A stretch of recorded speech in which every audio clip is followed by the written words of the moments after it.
Ngono lho.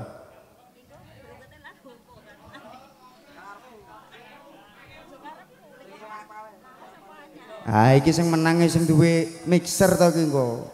Jaket. Alah padha mbek bayar arisan, Mang.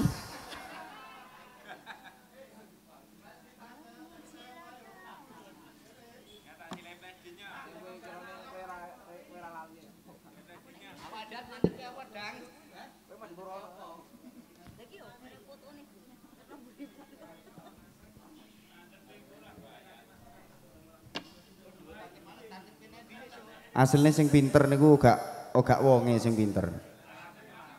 Headphone niku sing pinter.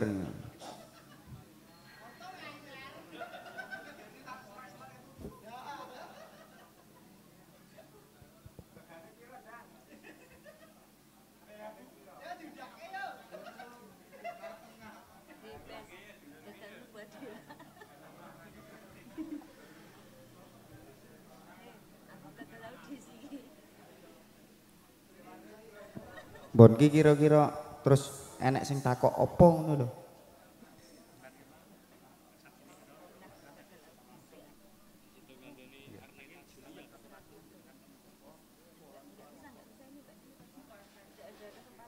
Sing niki. Oh nek sing niki mboten sami berarti setup saking DLMS. Kula mboten nyetup DLMS sing niki wau. Ndak. Artinya tidak tidak mengudek di LMS. Nek sing niki wau langsung. Soalnya memang sing mriki ini tipis. Lali mau gak direkod. Yo kono ngrekod total kok.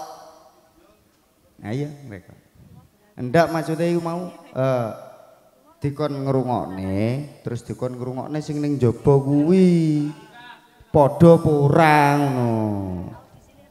Heeh, nek tidak sama berarti tinggal dandani sistemnya sing kae karena yang itu 2 kali 10 per 2 box yang itu 15. Nek pengen sama sebenarnya tergantung. Niko saged koyok niko, tapi catatannya satu, mesti bunyinya di bawah niko untuk memperoleh hasil respon lo yang bagus seperti itu. Karena beda karakter warna, sama-sama bunyi suara lo, tapi karakter lo 10 dengan lo 15 beda.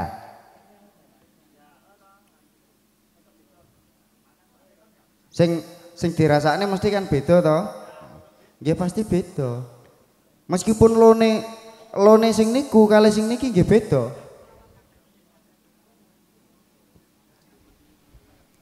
Niku sing diarani perbedaan sistem niku ten mriku niku.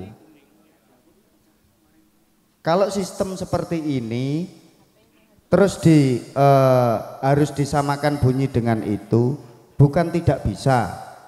Akan tetapi suaranya harus jauh lebih kecil. Karena apa? Dia harus menjangkau atau mengerjakan bunyi mulai dari area 20 sampai 100. Sing luar nih, sing jopo. Itu kan permasalahannya kan ngrungokno iki sing kae gak podo. Sedangkan kalau setup di LMS itu link kan sudah pasti sama, ikut salah satu. Kari melu kae apa melu kae kan ngono.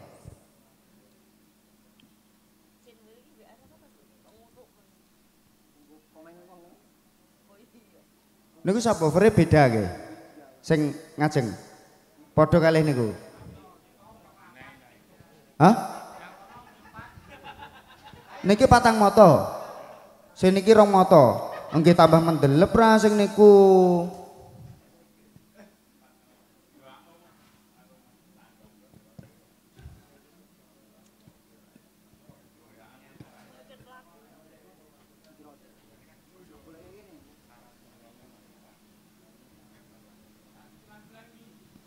Jadi sebenarnya warna karakter terutama untuk kendang itu yang dibutuhkan mid low kenceng niku sebenarnya mboten bunyi ten kene sub. Nek sub niku lone. mid low ning huk tuk niku munine ten gene top suaranya, bukan di subwoofer. Top bunyi top itu 3 way, low mid high atau 2 way, tapi dia bisa respon sampai 100.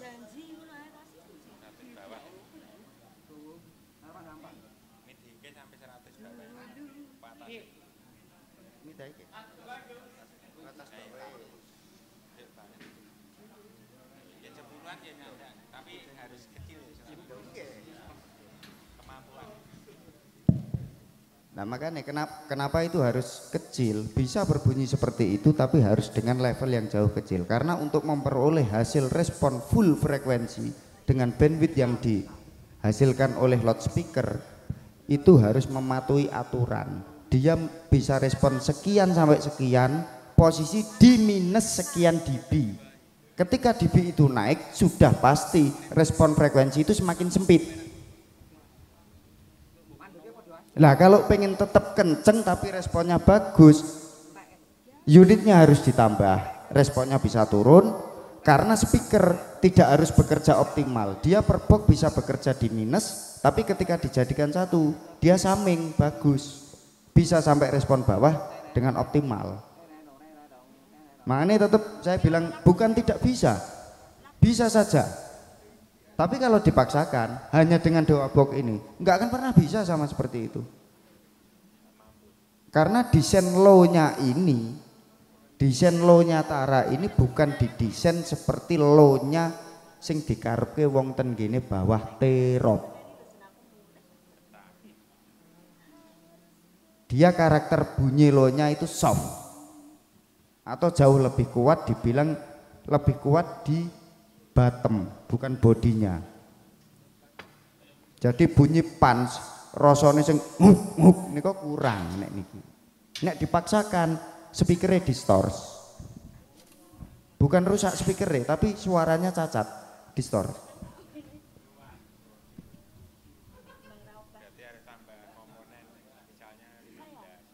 Bisa. Ah, iki lho. Kau ini koreksi untuk yang pas di panggung itu koreksinya apa, Cak?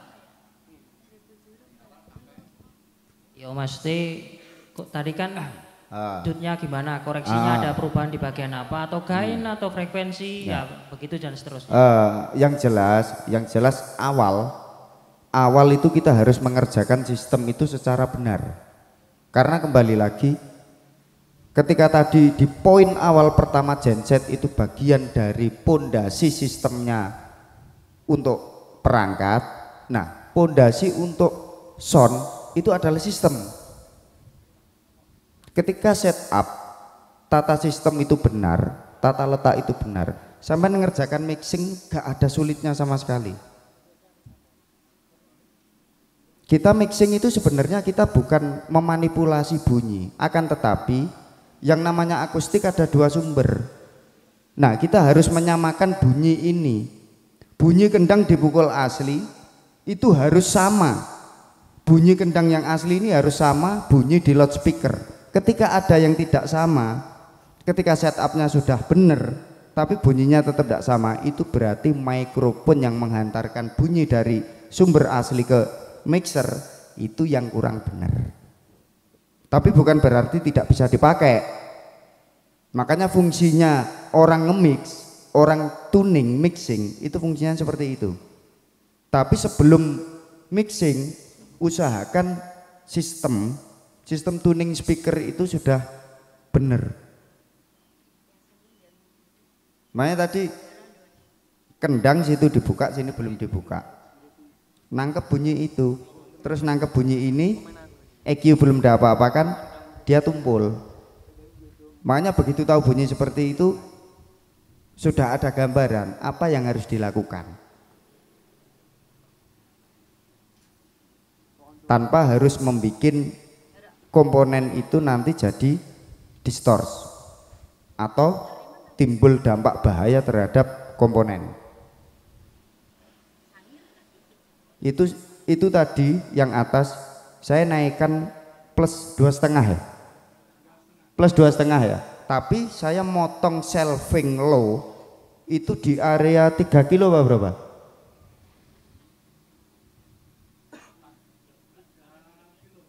Tiga kilo ya, minus 4,8 ya. Jadi dia ibarat grafik. High ini tadi bukan tidak bunyi tapi dia gambarnya seperti ini. Low-nya jauh lebih besar dan mid, tapi high-nya turun. Saya nggak mungkin untuk naikkan high ini. Saya harus nurunkan high. Setelah ini diturunkan secara otomatis, SPL-nya dia akan turun. Dengan penurunan ini maka saya naikkan gain-nya, naik lagi menjadi titik 0. Jadi komponen tidak dipaksa. Meski kendang bunyi kenceng di mid, speaker mid nggak akan seperti ini. Tetap aman.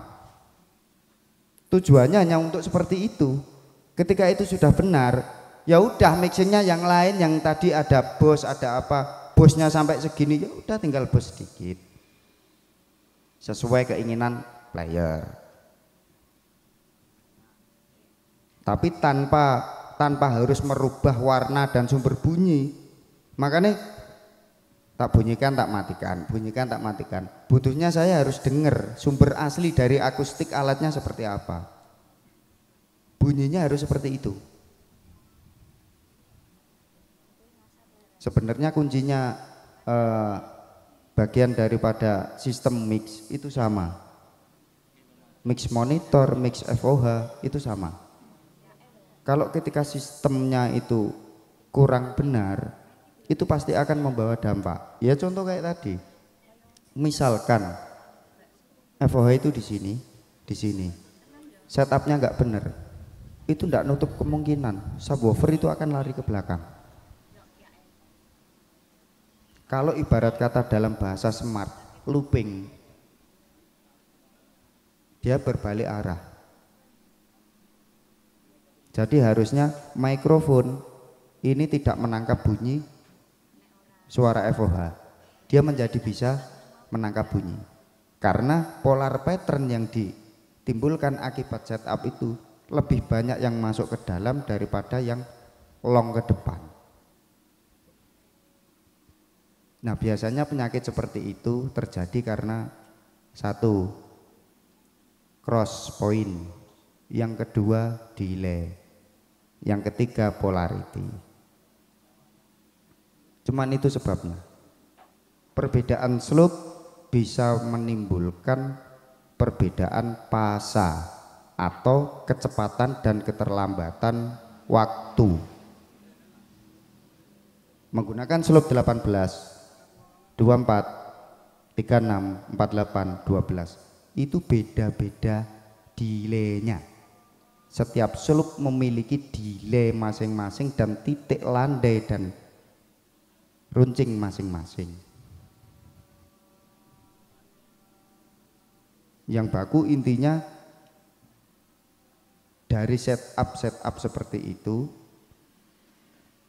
sebelum kita terlalu jauh melangkah ke delay dan lain-lain, tentukan dulu cross point ini harus benar-benar tepat. Misalkan mau pakai link reel semua. Karena terkadang di salah satu slope itu ketika terjadi itu tidak bersama, itu terkadang nilai kelipatannya jatuhnya tidak sama. Nilai kelipatan daripada frekuensi itu jatuhnya tidak sama atau tidak pada point center frekuensinya.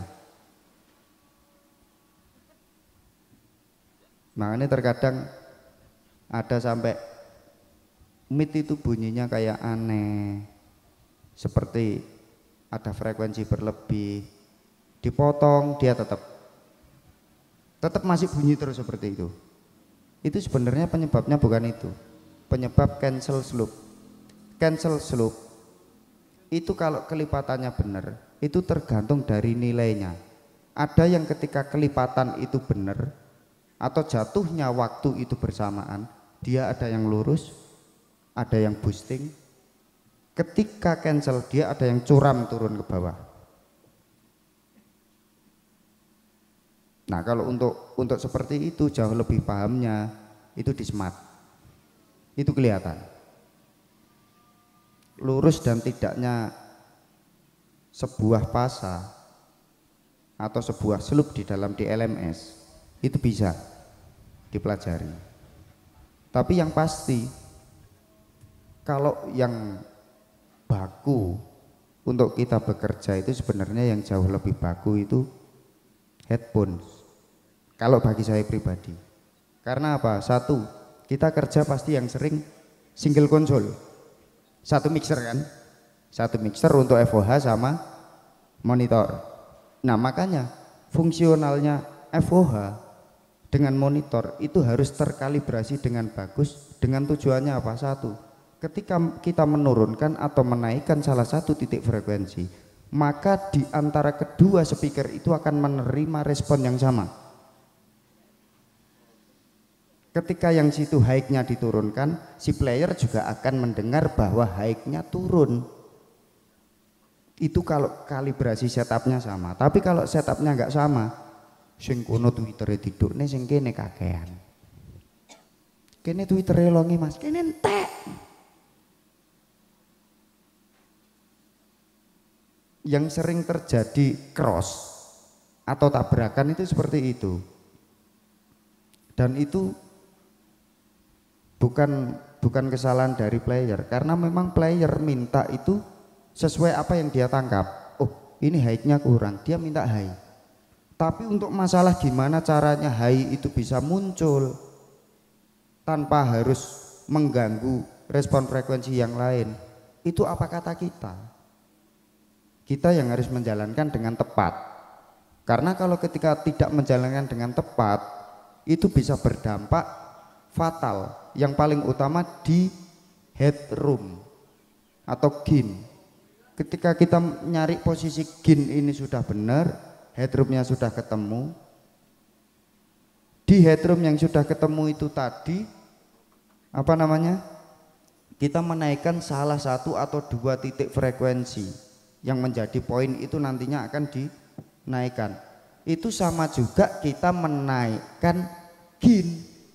Kita menambah headroom, akan tetapi tidak secara global. Kita menaikkan headroom atau gain pada titik frekuensi yang kita bos atau yang kita naikkan. Nah, bahayanya di situ. Makanya saya jarang sekali. Kalau memang tidak benar-benar terpaksa suara itu tidak muncul, entah itu karena dari power si player, dari teknik mukul si player, itu saya baru melakukan boost. Tapi yang jauh lebih sering saya lakukan, saya pasti lebih memotong. Mana yang berlebih itu yang saya potong, dan mana yang tidak dibutuhkan itu yang saya potong. Karena dengan kita memotong bagian-bagian yang tidak dibutuhkan oleh salah satu sumber atau salah satu alat musik, secara otomatis kita memberikan ruang dari hasil potongan ini untuk channel-channel lain yang membutuhkan frekuensi tersebut. Misal kendang tidak akan pernah bisa bunyi dut itu 12 kilo, 10 kilo nggak akan pernah. Dia bunyi jik-jik ini paling kencang 6-8 kilo udah paling kencang. Berarti lebihnya ini kan tidak terpakai, ini tidak dibutuhkan, potong saja. Supaya apa? Suara ini clear, benar-benar bersih. Di samping suara ini bersih, lebihan daripada frekuensi yang kita potong itu akan menjadikan ruang headroom untuk alat-alat yang lain yang membutuhkan di frekuensi tersebut yang kita potong. Misal dipotong di 10 kilo, berarti mempunyai space 10 kilo ke atas atau katakan 12 kilo ke atas, bisa untuk space instrumen lain yang membutuhkan itu. Intinya seperti itu.